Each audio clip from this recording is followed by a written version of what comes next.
can't put my finger on exactly what it is about eBay, but sometimes it makes me feel like I'm turning into a zombie. I'll be sitting there clicking away for hours, and it's not even like I buy a bunch of stuff from there either. It's weird. Personally, I'm more of a find it out in the wild type of dude, but ancient black and white Mac games are my main interest, and you don't really see that type of stuff out in the wild, at least where I live, so it's inevitable that I sit here zombified when I'm looking for retro Mac games. A few months ago, while surfing the old internet, I was checking out eBay. After a bit of browsing, I ran into an auction similar to this. Look at this guy. After a bit of pondering, I decided I had to get it. It was only like $2 too. And after what seemed like a million days later, it arrived. I was excited, really. I ripped the envelope open and there it was. A burned CD? Burned? I talked to the seller on eBay and he told me that it was legit, but I don't know. I'm certainly not naive and I do have my doubts, but there's really no proof either way. I tried to get in touch with Creative Edge Software, or nowadays Creative Edge Studios, the people who developed this game, but unsurprisingly I received no response from them. I find it odd that a company would release a game on a burned CD, and with low-res inkjet printed stuff too, but whatever. It's an indie game from the 90s, I guess you can't expect too much. So I was gonna play this game with Sheep Shaver, and finally I popped the thing in my iMac, and it didn't work. Soon enough, I also realized I couldn't get the damn thing out of my Mac. After trying the usual tricks to eject discs, I finally ended up getting it to eject from the terminal. But nope, not gonna try and put that back in there. I figured slot loading drives probably aren't the right way to go with ancient burned discs, so I tried it out on my trusty old Power Mac G3, and it started seriously tripping out. It did show up on the desktop eventually, but after all the grinding, I decided I better get it out of there. I was bummed out, but a few eBay searches later, I found another copy from a different seller, and it looked a little different, so I buy it and then eventually it arrived. Yeah, so this one isn't burned, it's professionally printed, pressed, though the disc sports a PMI Powered Media logo. If the original disc is legit, it seems like they must have burned copies themselves, then hired PMI to professionally print and distribute it. Or at least that's what you'd think, but check it out. This burned copy is from 1999, whereas this pressed copy is from 1998. I don't understand. Maybe PMI was too expensive or something. At least this professional copy worked right, so I guess it doesn't matter. This is probably being a little obsessive at this point, but I also tracked down a used boxed copy of the later Windows version of this game for a couple bucks. I haven't played this version extensively, but I'm fairly sure it's pretty similar. So after installing this beast, I was able to finally play it, so let's check out what I thought about it.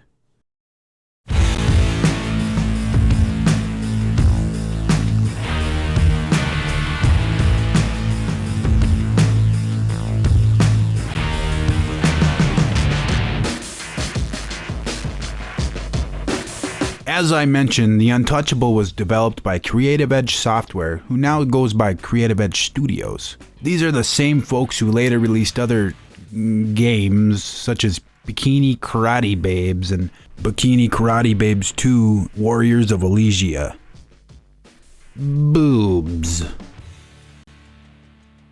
The Untouchable is a one-on-one combat fighting game which appears to be influenced by Mortal Kombat. The graphic style seems to be pretty similar, though as you can see on first glance, the Untouchable looks kinda screwy. The thing about the Untouchable that sets it apart from other fighting games like Mortal Kombat and Street Fighter type games is its use of real martial artists, using real martial arts moves. This was one of its major selling points, and apparently some of the actors in this game actually ended up playing other roles in movies and stuff, getting their start doing this game. I know that Jon Valera, the main villain, or here known as the Untouchable, is a pretty well-known Hollywood stuntman. Check out this credit list. Damn, dude. After starting the game and watching the short intro, you'll see that there's 5 game modes to choose from. Arcade mode, this is your classic story mode or the main game. Here you'll see there are a total of 19 playable characters, 8 of which are unlocked when you start. You unlock new characters by beating the game using different characters each time through. Battle mode, which is 2-player mode. You gotta have friends to play this one. Team fight mode, which lets you select teams to fight against other teams. Use this mode if you're fighting someone who sucks ass. You give them a team of like 8 guys versus your team of 2 guys. It'll make it a little bit more fair. Challenge mode, where you can earn game secrets, moves, pictures, and the like. Select a character and the item you wish to win. These are really tough though, so you'll probably won't win any of these until you're pretty experienced at this game. And finally, practice mode, which basically lets you just practice your combos. This can be useful because if you don't use combos, you probably won't get far in this game. Now on to controls. This game uses classic macOS's input sprockets for controller input. This means it'll work with pretty much any controller, ADB or USB. I'm using an old school Gravis Gamepad Pro USB controller, which isn't the best, but it gets the job done. The big question here though is, how do they handle? Ugh, not too well. A little loose, slow, and at times unpredictable.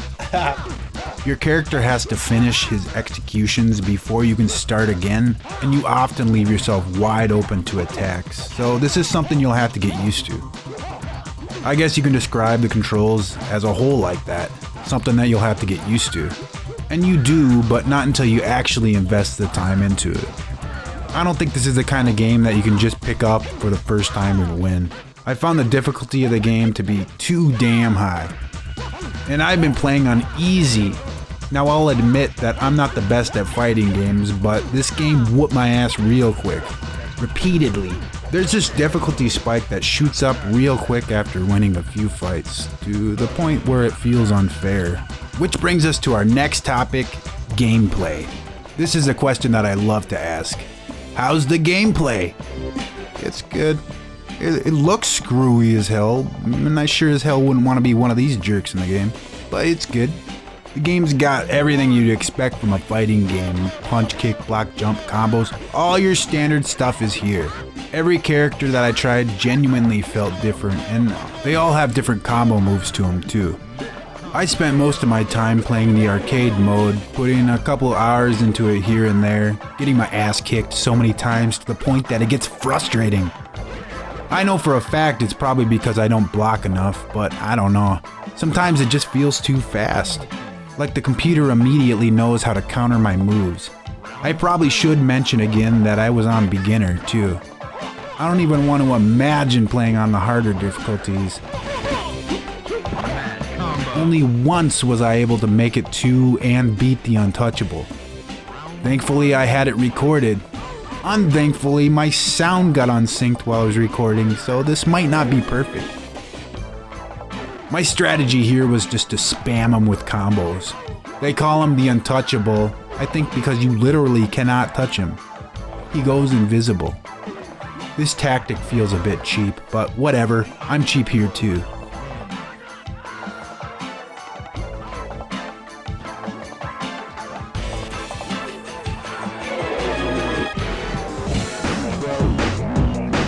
And this is what to expect after beating the Untouchable.